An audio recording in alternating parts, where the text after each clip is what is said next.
Yun, magandang tanghali sa inyong lahat ng mga kapwa ko newbie. Yun, sa panibagong biyahe na naman at ride, no? So, hindi naman talaga to masasabing ride. Bali, gala ride lang to. Dahil meron tayong pupuntahan ngayon dito. Malapit sa Divisoria. Isa sa mga burautan.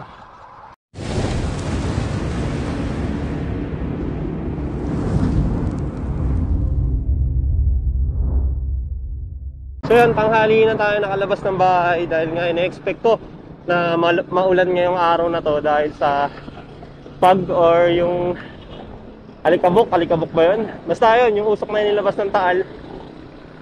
Kaya gantong oras na ako lumabas ng bahay. Dapat talaga ang biyahe ko ay Sierra Madre, pero yun nga, nung tiningnan ko sa Google, magiging maulan daw ngayong araw. Pero tingnan nyo naman yung panahon, mukhang hindi naman. Mukhang nabudol tayo.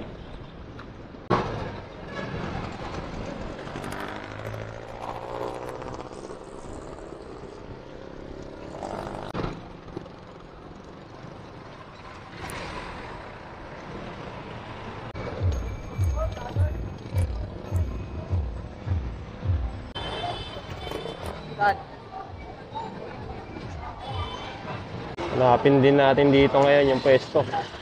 Saan yung burautan mismo. Marami nagbebenta rito.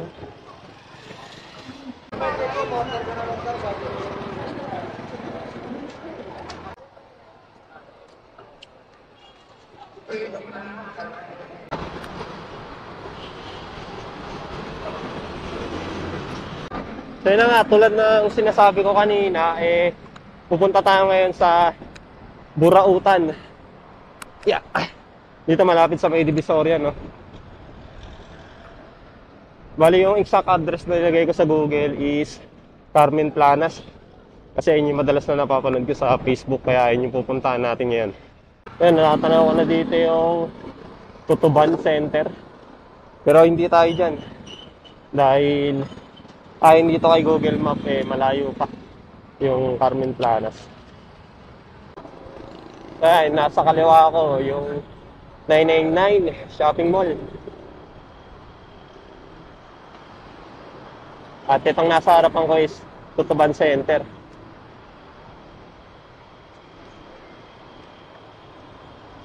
Yan, isa sa mga may mga murang bilihin dito sa Divisoria.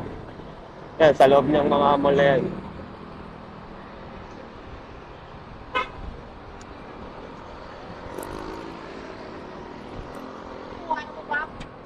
Napansin ko lang, napakaraming e-bike na bumabiyahe rito.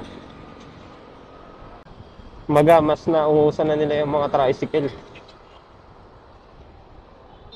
Ayun naman, sa kaliwa. Bandang kaliwa uli, yan, 168 Shopping Mall.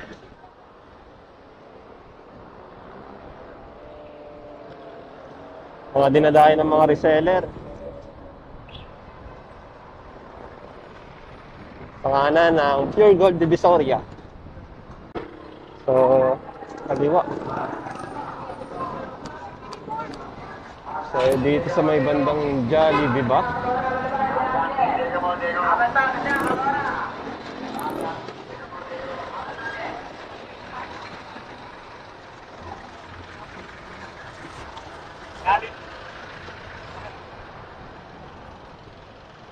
Mukhang mali ako ng dinaanan, counterflow ako.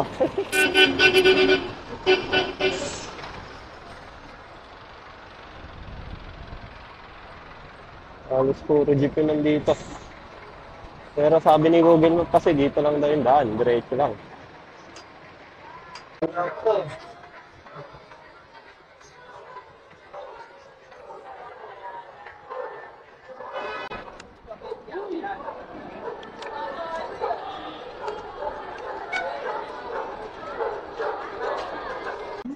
Nandito na tayo sa mismong direksyon na binigay sa atin ni Google Map, pero wala akong nakikitang latagan.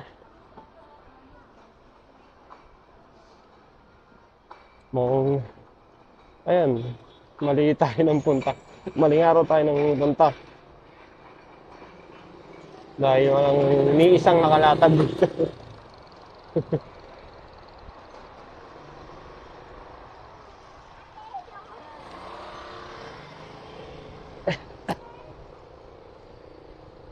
Yun, nadaanan ko na yung BDO Carmen Planas.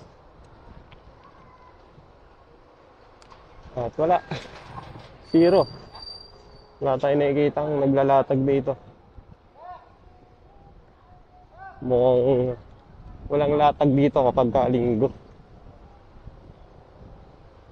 Kaya wala, no choice tayo kundi mag second option. Puntahan natin ngayon yung Anilas Street Donut. So nakabalik na tayo dito ulit sa highway. So yun, plan B na tayo. Dahil wala tayong naabutang latagan doon sa may Carmen Planas. Kaya plan B tayo. Punta tayo ngayon ng Anilas Leche Plan. Ayun pala yung talagang pangalan ng store. Pero napanood ko, sikat din sila sa paggawa ng donuts. At ayun yung dadayuhin natin yun. Grabe mga e-bike dito kasi laki na ng jeep.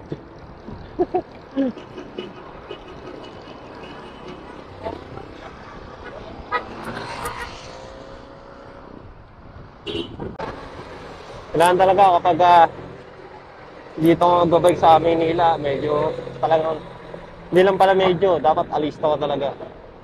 Kasi maraming sasakyan yung bigla-biglang sumusulpot, humihinto, yan, lumiliko. Kaya kailangan talaga alerto yung mata mo pagdating sa mga ganong klase ng insidente, no? Kailangan alisto rin talaga yung mga mata mo kasi may mga tao talaga na wala. Alam naman nila ang kalsada na, doon pa rin sila dadaan. Yan, ba't yan? Yan, sabayan, yung mga counterflow ng mga kapadyak natin. Tapos kadalasan yung mga yan na wala pang helmet.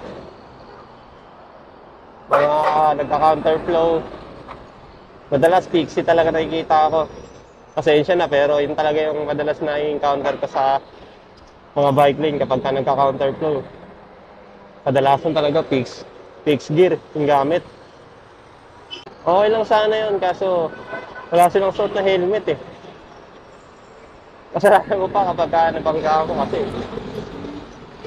lugi sila eh, wala silang helmet. Ikaw meron. Huwag mo mukhang kasalanan mo pa yun. Pero awa ng Diyos eh, hindi pa naman tayo nakaka-encounter ng mga ganong klase ng insidente. May makakabangga tayo sa bike lane dahil sa counterflow. Dahil kahit pa paano eh, alis din naman tayo sa daan. Ayan, dire-diretso na lang, lapit na.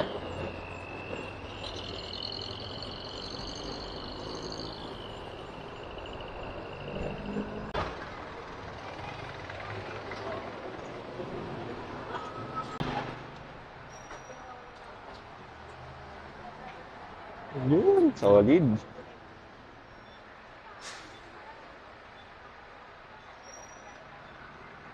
$20.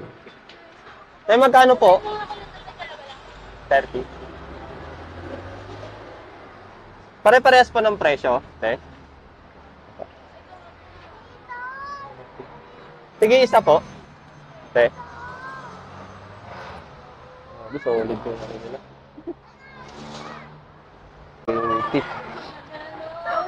Soft nut. 3 for 20.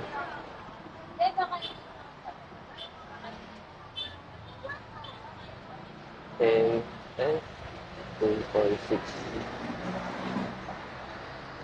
8, 10. 100. Magkano pa lahat? Magkano? Sakto. Ano sa'yo? Magkano po yung talata? Yeah. Wah, ano pala dadalhin po?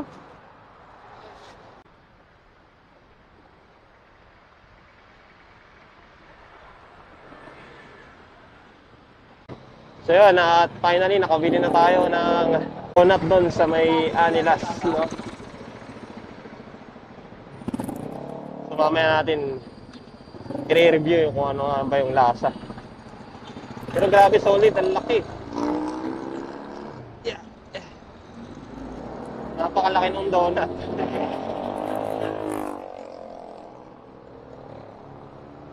At tambutso ni ate. Napakalaki. Ang ingay. So yun, balik na tayo. Daray Hill, meron pa tayong titikman. No? Itong binili natin dahil baka mamaya matunaw dahil mainit eh. Makulimlim lang yung panahon pero grabe ang init pa rin. Nakakapanibago talaga kapag hindi ka na masyadong nakakapag-ride. Ramdam na ramdam mo na yung init sa katawan. Hindi katulad nung kapag ayun, madalas tayo nakakapag-ride eh. Yun, pag dito na-adapt natin yung init. Init ng kalsada. Kaya nakakapanibago. Dati halos hindi ako pinagpapawisan kapag pupunta ako ng MOA. Ngayon halos dahil ko pa 50 kilometers na biyahe. Grabe. Ang laki talagang pagbabago kapag natigil ka sa pagbabike, pagla-long ride. Iba talaga yung impact. Although lagi naman ako nagbabike papuntang trabaho. Pero iba pa rin talaga eh. Kapag long ride eh. Talagang masasana yung katawan mo. Sa init, lamig, gano'n. Ahon, lusong. Buti na lang din na hindi ko natuloy yung biyahe ko ngayon. Papuntang Jarrell's Peak. Dahil malamang sa malamang. Sa mga oras na to, laspag na ako siguro. Tanging ginagawa ko na lang nun siguro, naghahanap ng masasakyan. Pauwi. Kaya laking pasalamat pa rin talaga. Anyway, yan. Malapit ko na putulin tong video to, pansamantala at doon ko na itutuloy itong video pagdating sa bahay dahil ang pinaka-main naman talaga natin ng video na to dahil nga hindi natin naabutan na mayroon latag sa Carmen Planas ay nag-plan B tayo yung Anillas Donut. Ayun na nga. After natin makabili, makauwi ay doon natin itutuloy yung video. Excuse me. Doon natin itutuloy yung video dahil i-review natin kung anong lasa nung napakalaking donut yung nabili natin. Dito na ako ngayon sa kahabaan ng Roosevelt at yun na, at dito ko na puputulin tong video na to, no? Mamaya na natin ituloy pag uwi sa bahay. Pero lagi yung tandaan na mag-iingat sa daan, respeto at disiplina kailangan para disgrasya ay maiwasan. Yun lang, hanggang sa muli. A few minutes later.